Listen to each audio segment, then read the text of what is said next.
The Chevy Volt is one of the most anxiously awaited vehicles to come out for a very long time. And this one right here is literally the first one to come off an assembly line in Detroit. Now, it's a pre-production model, but we were able to get it out here at our track and try it out. So why are people so excited about the Volt? Well, here's a clue. Right here, it's not where the gas goes in, that's where electricity goes in. Because this, for the most part, is actually an electric vehicle. Now, but what makes this different from a normal electric car is what's under here. There's actually a normal gasoline engine under here. This motor will only come on once the batteries are completely depleted. With the electric only, you can get perhaps 35 to 40 miles depending on how you drive. But once that charge is depleted, the engine will kick on, and that'll extend your range to over 300 miles. The car is extremely aerodynamic. The tires have very low rolling resistance. Everything is designed to be as energy efficient as possible.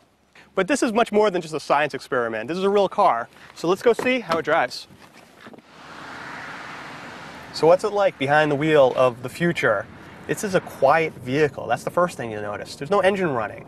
So I'm going, but all I really hear is a little bit of road noise and very little bit of wind noise. And that wind noise is really low because of this car is just so aerodynamic. Handling-wise, not bad, actually. This car, it has pretty nice turn-in response, nice steering.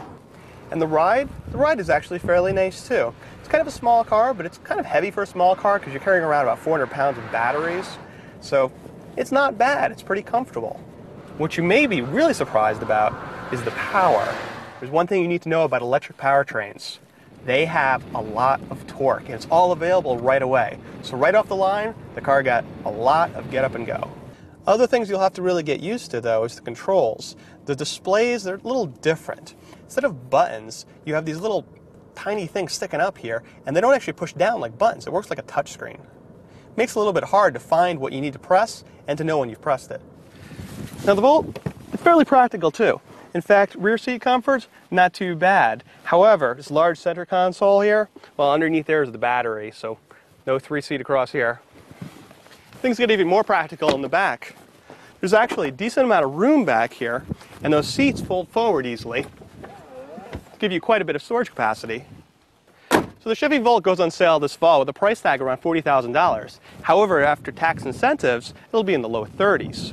Now, after our first drive, the car really shows promise, but we'll see if it really delivers on that promise after we purchase one and test it.